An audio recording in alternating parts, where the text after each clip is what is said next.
آیاتنا قرآنا باللسان عربی مبین علی محمد الرسول اللہ وخاتم النبیین اعوذ باللہ من الشیطان الرجیم بسم اللہ الرحمن الرحیم یا ایہا الناس اعبدوا ربکم الذی خلقکم والذین من قبلکم لعلکم تتقون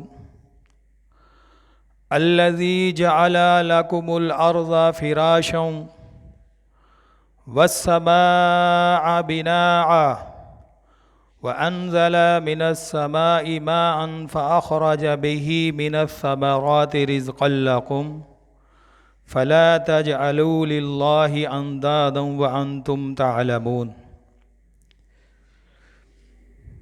یہ سورہ بقرہ آیت نمبر 22۔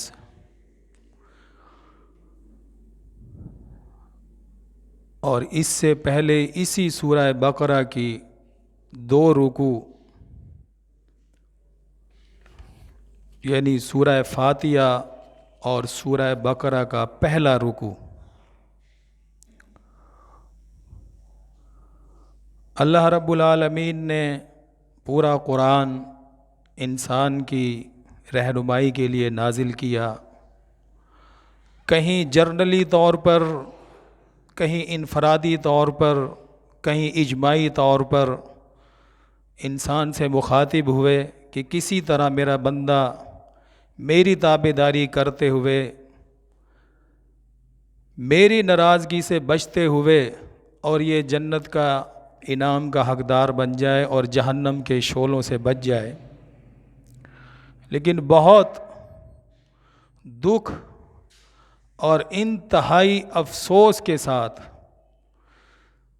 جب یہ سوچ ذہن میں آتی ہے کہ جس امت کو یا جن لوگوں کو دوسروں کے لیے تیار کیا، دوسروں کے لیے حکم کہا، تلک امۃ اخرجت للناس تأمرون بالمعروف وتنہون عن المنکر، یعنی غیر مسلم کے لیے، اسلام سے جو دور لوگ تھے ان کے لیے جن کو تیار کیا گیا، جن کے لیے حکم نامہ ہوا، تو ان کے لیے کوئی وقت یا یوں کہہ لو کہ ضرورت ہی نہیں نکلتی۔ کیوں کہ گھر کو آگ گھر کے چراغوں سے لگ رہی ہے، اور آئے دن اس آگ کو بجائے بجھانے میں اس چراغ کے اندر مزید اور تیل ڈال دیا جاتا ہے، یعنی ہر سال بدعات بڑھا دی جاتی ہیں، رسومات بڑھا دی جاتی ہیں۔ ابھی پہلی بدعات کا صحیح رد نہیں ہو پاتا، مزید آنے والے اس بدعت کو ایسا رنگ دیتے ہیں کہ انسان یہ سوچ کر سر پکڑ لیتا ہے کہ پہلے ہی پٹڑی سے اترے ہوئے تھے اور مزید ابھی اور محنت درکار تھی، لیکن انہوں نے اور شرک اور بدعت کو بڑھا دیا۔ تو سمپل سی شروع کی جو ابھی سورہ فاتحہ جو ہر نماز میں تلاوت کی جاتی ہے، بڑا آسان سا، میں اپنا سبق کی طرف انشاءاللہ ابھی آؤں گا، اس کے اندر وہ چھوٹے سے الفاظ 2 جو ہر ایک باشعور بچہ سے لے کر اور ہر مسلم تک جو اس نماز کا پابند ہے اور قرآن کی تلاوت کرنے والا ہے، وہ ایاک نعبد و ایاک نستعین پڑھتا ہے۔ بڑے آسان سے اس کے معنی ہیں، بڑا آسان سا اس کا ترجمہ ہے۔ ایاک نعبد، اللہ ہم خالص تیری عبادت کرتے ہیں، شد کے ساتھ آیا ہے لفظ، خالص کہہ لو یا صرف تیری ہی کہہ، و ایاک نستعین، اور آپ ہی سے ہم مدد مانگتے ہیں۔ تو ذرا سی یہ بات تھی، حالانکہ عبادت مدد کے درمیان کے اندر ہی ہے، یعنی پکارنا، مدد مانگنا، فریاد کرنا، یہ ایاک نعبد میں پورا ہوتا تھا۔ ادعوا ربکم، اپنے رب کو پکارو، قرآن کی آیت ہے، تو جب پکارو گے تو لا محالہ عبادت کے اندر یہ لکھا جائے گا۔ لیکن پکار کو اللہ رب العالمین نے الگ سے بتایا، مدد مانگنے کو الگ سے بتایا، اب پکار اور مدد کی طرف تو بعد میں آئیں گے، پہلے اپنی اصلاح اور اپنے گریبان کی طرف دیکھ لیں کہ ایاک نعبد ہم بھی پڑھتے ہیں کہ اللہ ہم خالص تیری ہی عبادت کرتے ہیں، لیکن آیا کیا کرتے ہیں؟ چلو ان کے تو عمل نامقبول ہیں، مشرک کا کوئی عمل قابل قبول نہیں ہے، عاملات ناصبات تصلی نارا حامیہ، اللہ پاک ان کے عمل کا اقرار کر رہے ہیں، یہ بات نہیں کہ عمل نہیں کیا، اللہ فرماتے ہیں انہوں نے عمل ضرور کیے اور اتنے کیے، ناصبات ان کے جوڑ جوڑ ڈوب گئے، اتنے عمل کیے، لیکن رزلٹ تسلا نارن حامیہ، پھر بھی جہنم میں گئے۔ وہ عمل جو تھا وہ خالص اللہ تعالیٰ کے لیے نہیں تھا، یا یوں کہہ لو کہ ایک وقت میں اللہ کے لیے خالص اور دوسرے وقت میں اس کی مخلوق کے لیے، اللہ کے بھی نام کا نظر نیاز دے دی، دوسرے لمحے میں اس کے مخلوق کے نام پر بھی دے دی۔ تو خالص جب بات نہ رہے تو اللہ پاک اس ملاوٹ والے سودے کو قبول نہیں کرتا۔ بہت مشہور وہ مکالمہ ہے، آپ نے سب نے سنا ہوا ہے، جو ابلیس نے آخر میں سرکشی کی شروع کے اندر اللہ رب العالمین سے، تو جب اللہ رب العالمین نے اس کو مردود ٹھہرا دیا اور اس نے بھی مہلت وغیرہ مانگ لی، سارا کچھ جب ہو گیا تو پھر ابلیس کہتا قال فبعزتک، اللہ مجھے آپ کی عزت کی قسم ہے، لأغوینہم اجمعین، میں ان سب کو بہکاؤں گا۔ وہاں اللہ کی عزت کی قسم کھائی، اسے بھی معلوم تھا کہ جو شرک کرتا ہے وہ اللہ کا وقار اپنی نظروں میں نہیں رکھتا، اس لیے عزت کی قسم کھائی کہ شرک جو کرے گا وہ اللہ کا وقار اپنی نظروں میں وہ نہیں رکھے گا جو ہونا چاہیے تھا۔ آگے خود ہی کہا الا عبادک منہم المخلصین، صرف وہ لوگ بچیں گے جو خالص تیرے ہوں گے، باقی لأغوینہم اجمعین، میں ضرور ان کو گمراہ کروں گا، الا عبادک منہم المخلصین، صرف جو خالص تیرے بندے ہوں گے وہ اس گمراہی سے بچیں گے۔ اللہ نے فرمایا قال فالحق والحق اقول، کہ میں سچ، میری بات سچ ہوا کرتی ہے، حالانکہ سارا قرآن سچ ہے، ذالک الکتاب لا ریب فیہ، اس پورے قرآن کو اللہ نے فرمایا ہے، لیکن اس موقع پر سورہ زمر میں اللہ نے اپنی بات کو مزید نکھارا، فالحق والحق اقول، میں حق، میری بات حق، میں سچ، میری بات سچ، اور وہ کیا؟ لَأَمْلَأَ جَهَنَّمَ مِنْكَ، میں تجھ سے جہنم کو بھر دوں گا، وَمِمَّن تَابَعَكَ، اور جو تیری تابعداری کریں گے ان سے بھی جہنم کو بھر دوں گا، منہم اجمعین۔ لیکن اب دیکھنا ہے کہ خالص عمل کیا ہے۔ یہ تو بڑی آسان سی چھوٹی سی بات تھی، سب کو پتا ہے، یا اللہ مدد بھی ہے اور یا رسول مدد بھی ہے، بڑی برملا ہے، بڑے زور و شور سے ہے، یا علی مدد بھی ہے، یا غوث اعظم عبد القادر جیلانی صاحب، ان سے بھی مدد ہے۔ اب یہ پہلے ہی صفحے کا برملا انکار ہوتا ہے، تو اس لیے میں نے یہ بات کی تھی کہ بڑے دکھ اور افسوس کے ساتھ یہ بات کی جاتی ہے کہ جو قوم دوسروں کی رہنمائی کے لیے آئی تھی وہ اپنے گھر کی آگ کو بجھانے میں لگی ہوئی ہے، اور آئے دن اس آگ کے اندر جو ہے نا، اس دیے میں تیل ڈالا جا رہا ہے، اس بدعات اور رسومات کو بڑھایا جا رہا ہے۔ ابھی اذان آپ نے سنی ہے، یا ایھا الذین آمنوا اذا نودی للصلاۃ، جب جمعے کی اذان دی جائے تو فسعوا الی ذکر اللہ، آؤ اللہ کی طرف۔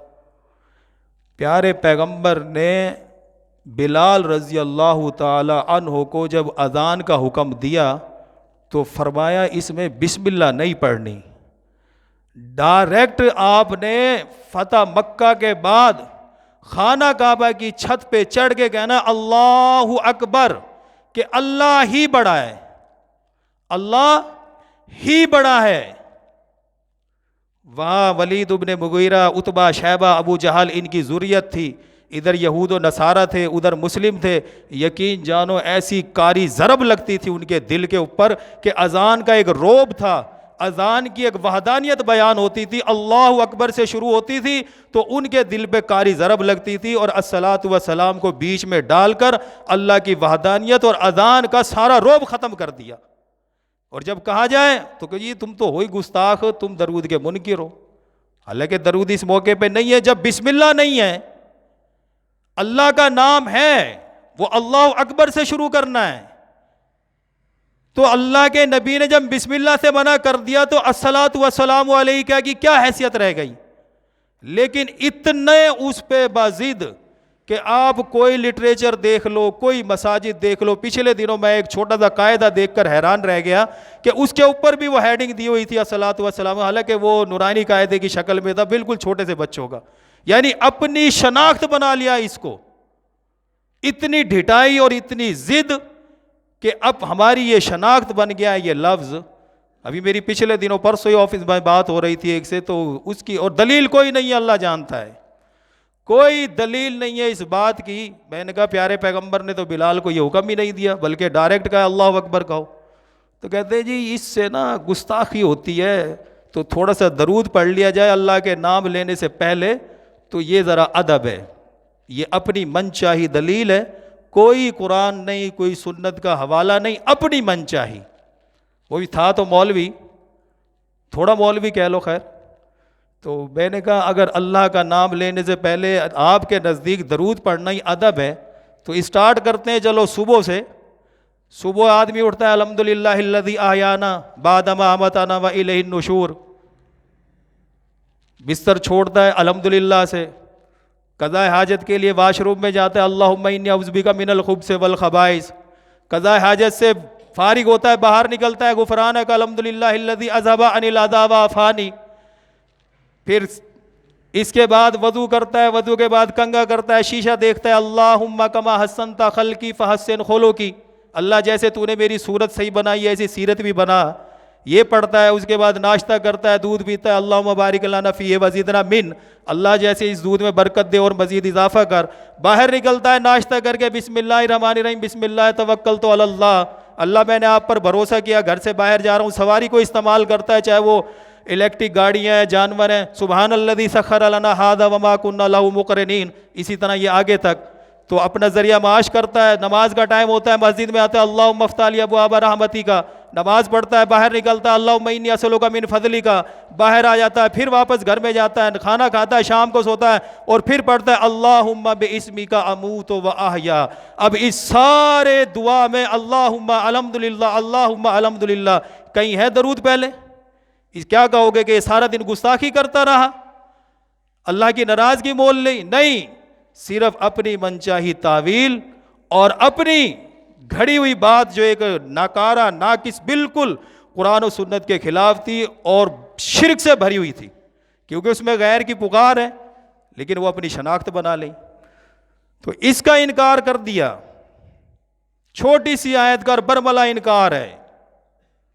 اللہ رب العالمین کے دو تین طریقے ہیں انسان سے مخاطب ہونے کے، تو اب میں اپنے سبق کی طرف آتا ہوں۔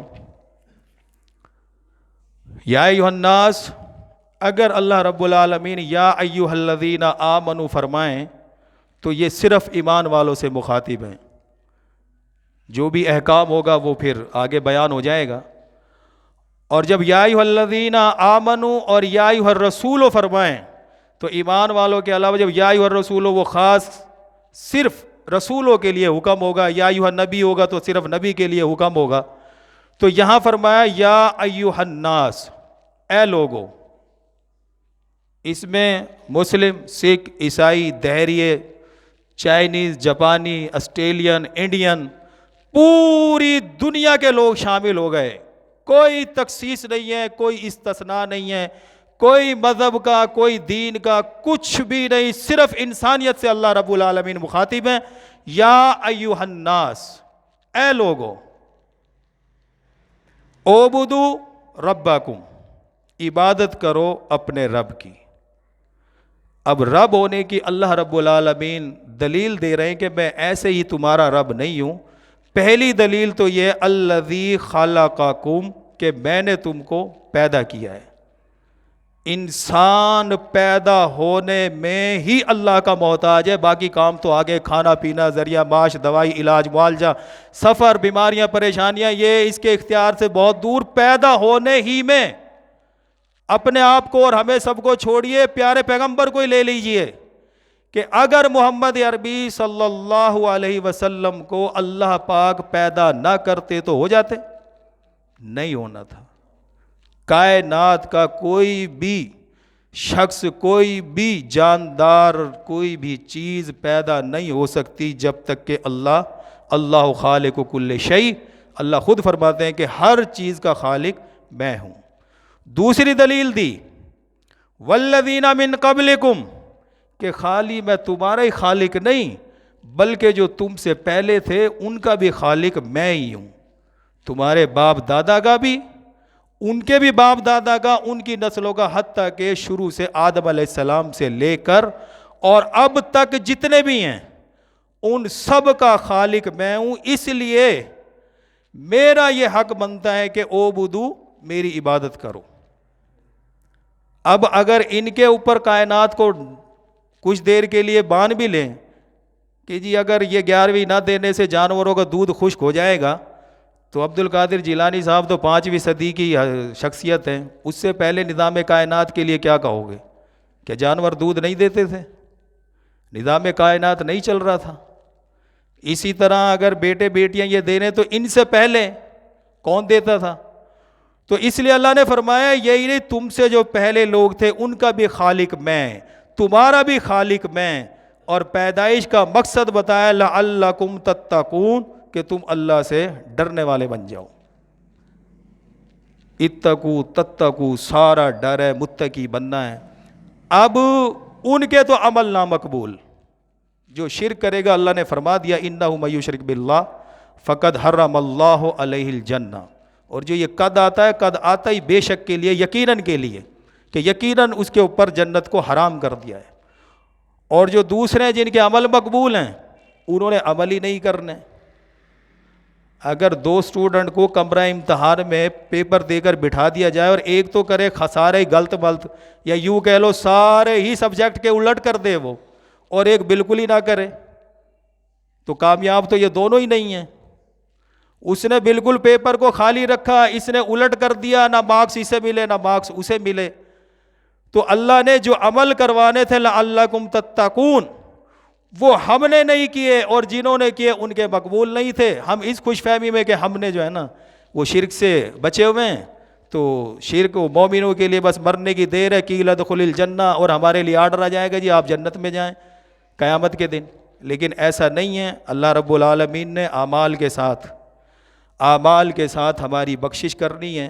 مشرک کا عمل نامقبول ہے۔ صحابہ کی کامیابی کا راز ہی یہی ہے، صحابہ کی کامیابی کا راز ہی یہی ہے کہ کبھی انہوں نے چھوٹی نیکی کو چھوٹا نہیں سمجھا۔ ہم تو صرف البتہ تو کنکر ہٹانے کے قائل ہی نہیں ہے پتھر کے، اور اس ہٹائیں گے بھی تو اس کو ہٹائیں گے جو بالکل ہی ہمارے ہی قدموں کے سامنے آ جائے کہ چلو اس کو ذرا سا لگا دو، لیکن 2 قدم چل کر نہیں، کہ اگر وہ گڑھا کھلا ہوا ہے اور کوئی اس میں گر جائے تھوڑا سا اس پہ کوئی نشاندہی کر دیں کھڑے ہو کر، نہیں۔ تو صحابہ کی کامیابی کا راز یہی تھا کہ چھوٹی نیکی کو انہوں نے چھوٹا سمجھ کر نہیں چھوڑا۔ ہم سے چھوٹی نیکیاں ہوتی نہیں، کرتے نہیں ہم، اور بڑی ہم سے ہوتی نہیں۔ کون ہے جو 5 لاکھ روپے حج کے لیے لے آئے گیا، اتنا بڑا مسجد اور وہ سلسلہ بنائے؟ تو میرے بھائیو، چھوٹی سے چھوٹی نیکی فَمَن يَعْمَلْ مِثْقَالَ ذَرَّةٍ خَيْرًا يَرَهُ، یہ ضائع نہیں جائے گی۔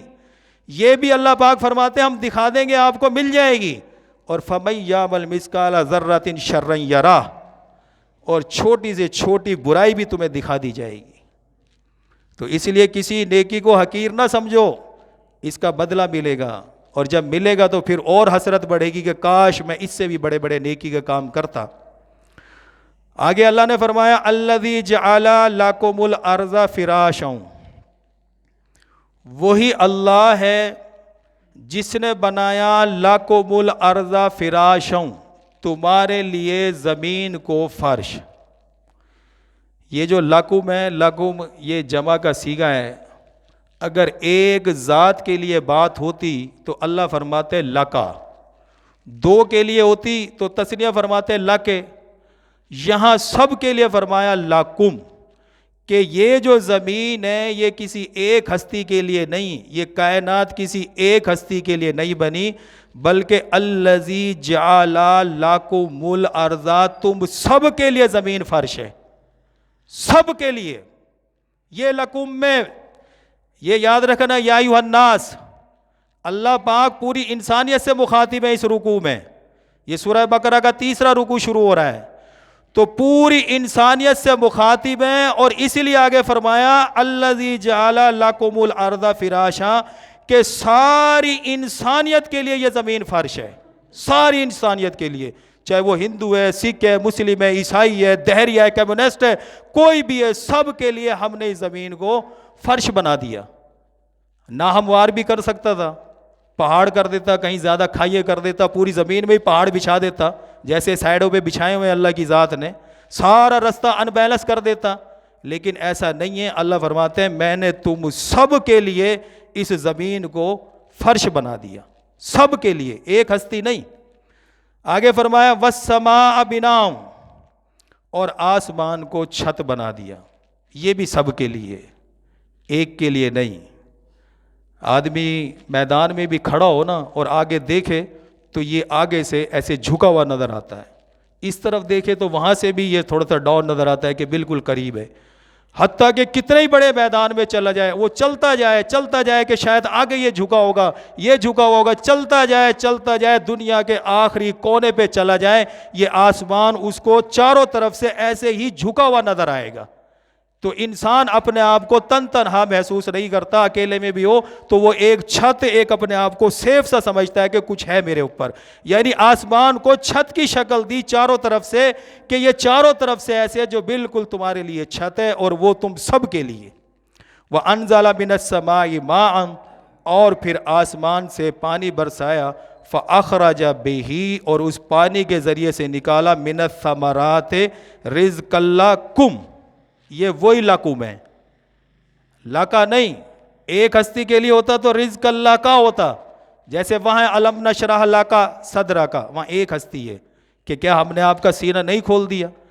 تو لکم فرمایا کہ تم سب کے لیے رزق اللہ کم، تم سب کے لیے رزق اللہ کا، چاہے اس میں فروٹ ہو، اجناس ہو، ڈرائی فروٹ ہو، تم سب کے لیے۔ اور ہے بھی ایسا ہی، لازمی نہیں ہے کہ مسلمان گندم اگر پھینکے تو وہ پھل پھولے، اور اگر ہندو غیر مسلم پھینکے اور وہ گل سڑ جائے، ایسا نہیں ہے۔ جتنی کاشت، جتنی اوسط ہم لیتے ہیں اتنی وہ لیتے ہیں، اور ہو سکتا ہے محنت کر کے ہم سے بھی زیادہ لے لیتے ہوں۔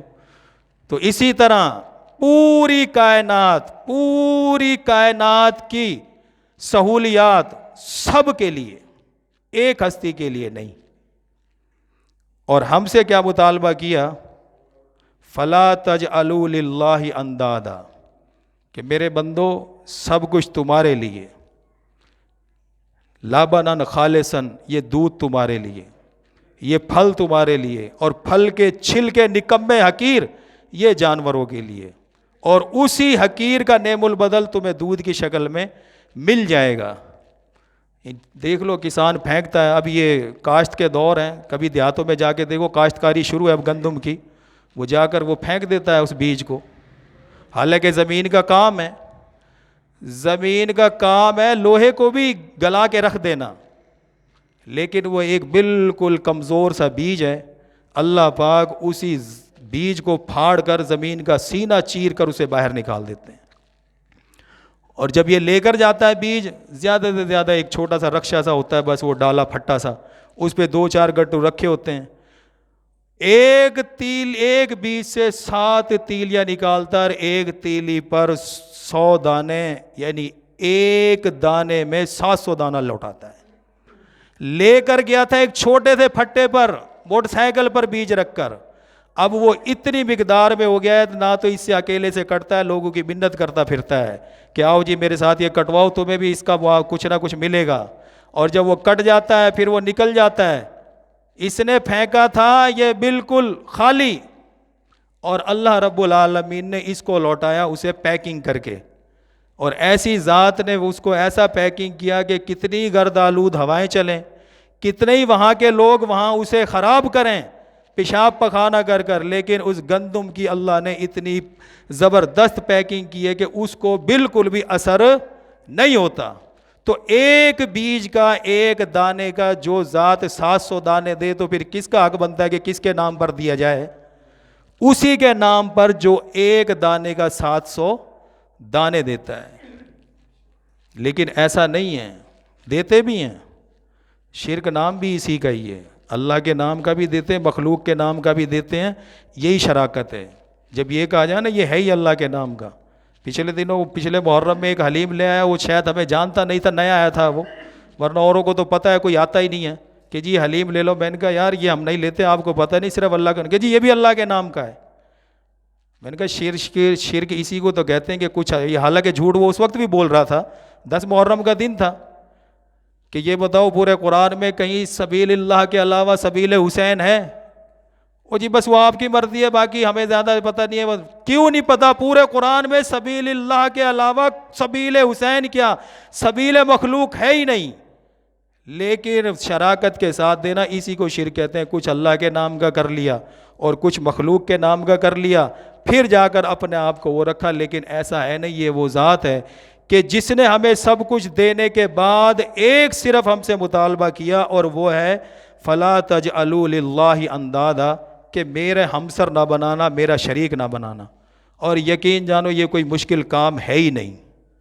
توحید بہت مشکل ہے، جب مشکل ہے جب اس کا ریاکشن آتا ہو، لیکن الحمدللہ سارے مومن ہو جائیں تو توحید جتنا آسان کام ہی نہیں ہے۔ جو ذات پہ بھروسہ کر لے، ایک پہ، وَإِلَٰهُكُمْ إِلَٰهٌ واحد کو دل میں اتار لے، یقین جانو وہ سارے چکر، سارے دھکوں سے، سارے سفر کی پریشانیوں سے بچ جاتا ہے۔ نہیں تو آپ دیکھ لیں جن کا بھروسہ نہیں ہے وہ سرگرداں پھر رہے ہیں، کوئی لاہور پھر رہا ہوتا ہے، کوئی پاک پتن پھر رہا ہوتا ہے، کوئی جناب ادھر اجمیر پھر رہا ہوتا ہے، کوئی شہباز قلندر ادھر سندھ پھر رہا ہوتا ہے۔ یہ کیا ہے؟ یہ وہ لوگ ہیں جن کا ایک اللہ کے اوپر بھروسہ نہیں ہے۔ تعلق ایمان ہے ہی صرف اللہ کے اوپر بھروسے کا نام۔ مشرک جو ہوگا وہ کبھی اللہ کے اوپر بھروسہ اس لیے نہیں کرتا کہ اس کو پورا یقین نہیں ہے کہ یہ میرا کام ہو جائے گا۔ یعنی شرک جو ہے وہ اللہ سے تعلق کو کمزور کرتا ہے، اور جو ایمان جو ہے یہ اللہ سے تعلق کو مضبوط کرتا ہے۔ جب یہیں سے پتہ لگ جاتا ہے کہ یہ جو شخص ہے یہ مومن ہے یا مشرک ہے، صرف اس کے عمل کے اوپر ساری پریشانیاں آ جائیں، قل حسبی اللہ، کوئی پریشانی نہیں ہے۔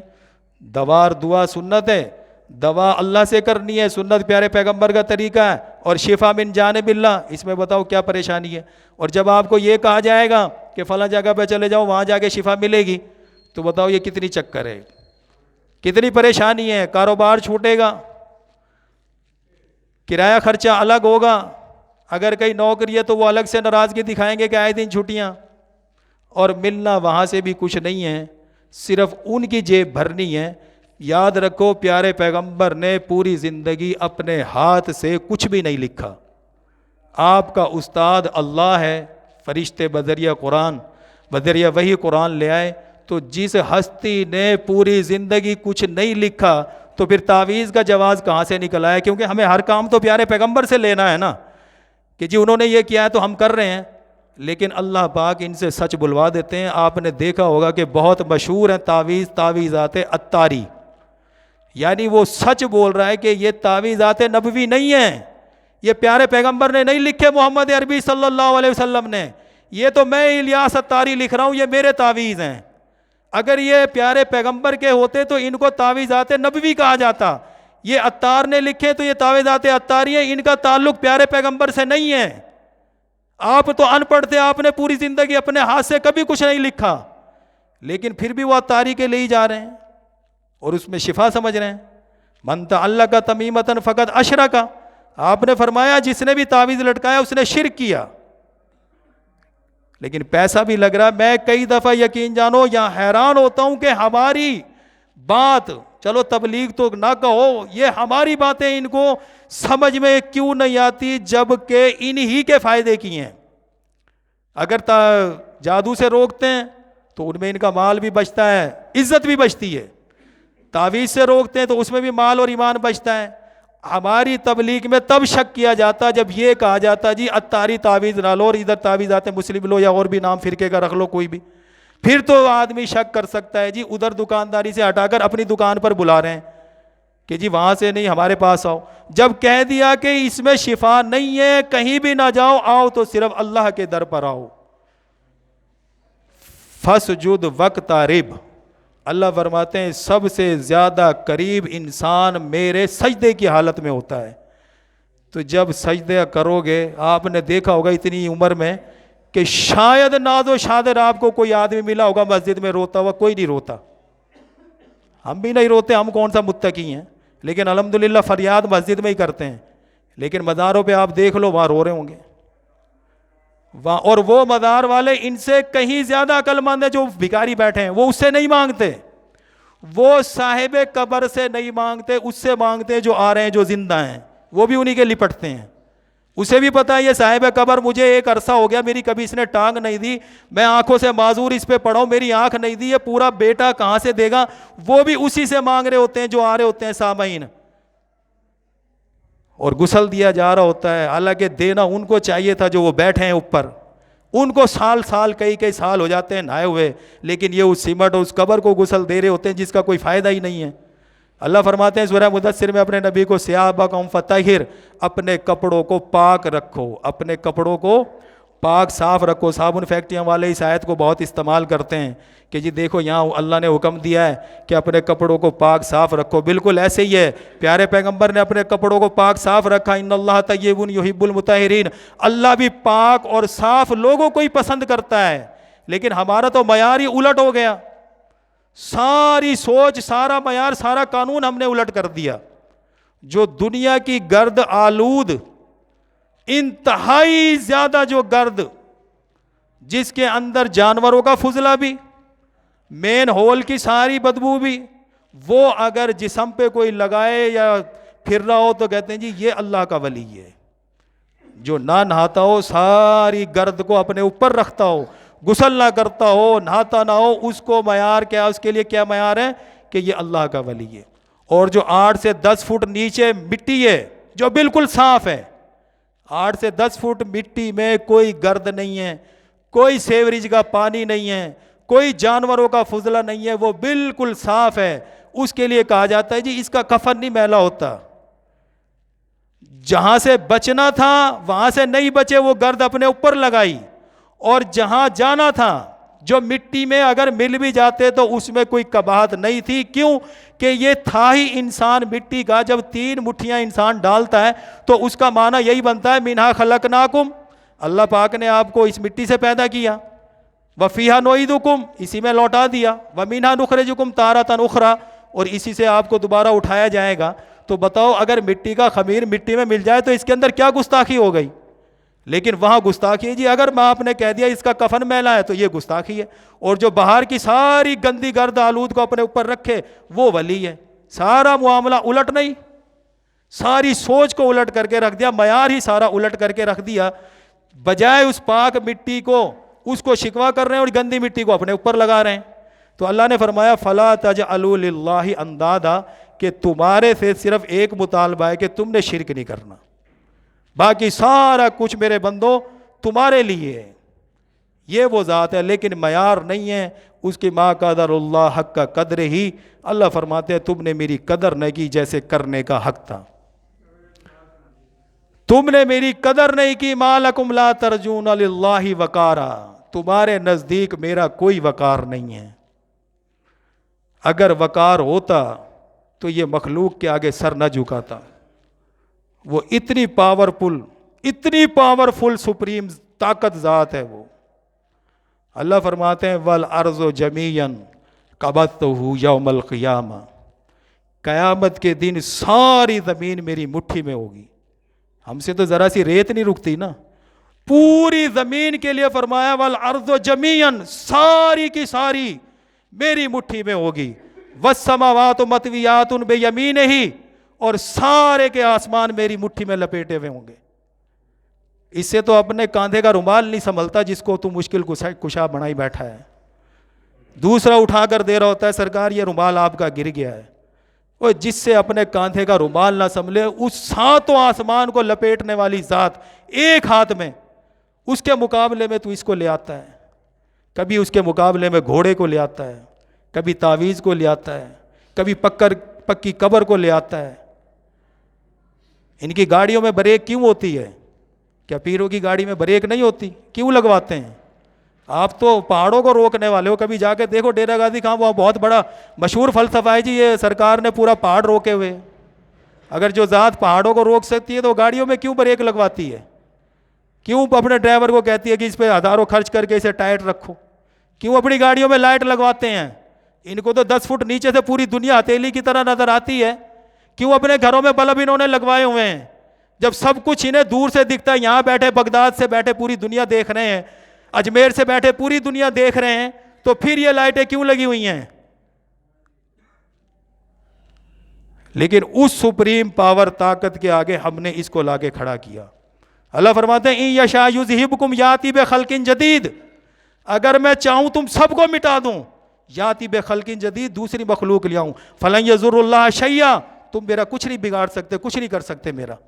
یا معاشر الجن والانس ان استطعتم ان تنفذوا من اقطار السماوات والارض فانفذوا لا تنفذون الا بسلطان، انسان اور جن جتنا تجھ سے زور لگتا ہے میری اس زمین اور آسمان سے نکل جا، مگر تو نہیں نکل سکتا۔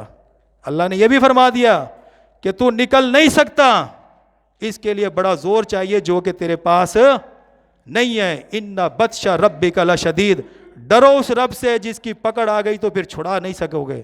فلن یضر اللہ شیئا، تم اس کا کچھ نہیں بگاڑ سکتے۔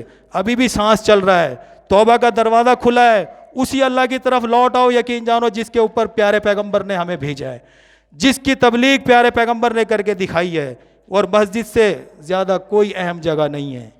میں نے پہلے عرض کیا واسجد وقترب، اللہ فرماتا ہے سجدے میں یہ انسان مجھ سے سب سے زیادہ قریب ہوتا ہے۔ جب بھی ضرورت پڑے سجدے میں آ کر اپنے رب سے فریاد کرو، تبھی کامیابی ملے گی میرے بھائیوں۔ اگر اسی طرح بہتی دھارا کے ساتھ بہتے رہیں گے تو بہتی دھارا کے ساتھ تو لاشیں بہا کرتی ہیں، یہ گند کوڑا کچرا بہا کرتا ہے، لیکن جو جواں ہمت ہوتے ہیں وہ پانی کی مخالف سمت چلتے ہیں۔ حق پر چلو، اس قرآن پر چلو، تب تو کامیابی ہوگی۔ اگر اسی طرح معاشرے کے ساتھ چلتے رہے تو یہ معاشرہ ہمیں قیامت میں نہیں چھڑا سکے گا۔ کیوں؟ وَاتَّقُوا يَوْمًا لَا تَجْزِي نَفْسٌ عَن نَفْسٍ شَيْئًا وَلَا يُقْبَلُ مِنْهَا شَفَاعَةٌ، ڈرو اس دن سے جب کوئی کسی کے کام نہیں آئے گا، شیئں، ذرا بھی کام نہیں آئے گا، ذرا بھی، مکھی کے سر جتنا بھی کوئی کسی کو نہیں بچا سکے گا۔ وَلَا يُقْبَلُ مِنْهَا شَفَاعَةٌ، اور نہ ہی کسی کی سفارش چلے گی۔ عَدْلٌ وَلَا هُمْ يُنصَرُونَ، انصاف ہوگا، سفارشیں نہیں ہوں گی، کسی قسم کی کوئی دھونس نہیں چلے گی، اور پھر جا کر ہماری نجات ہوگی۔ اس لیے اپنے عمل اور اپنی سمت کو صحیح کرو۔ اللہم صلی علی محمد وعلی آل محمد کما صلیت علی ابراہیم وعلی آل ابراہیم انک حمید مجید۔ اللہم بارک علی محمد وعلی آل محمد کما بارکت علی ابراہیم وعلی آل ابراہیم انک حمید مجید۔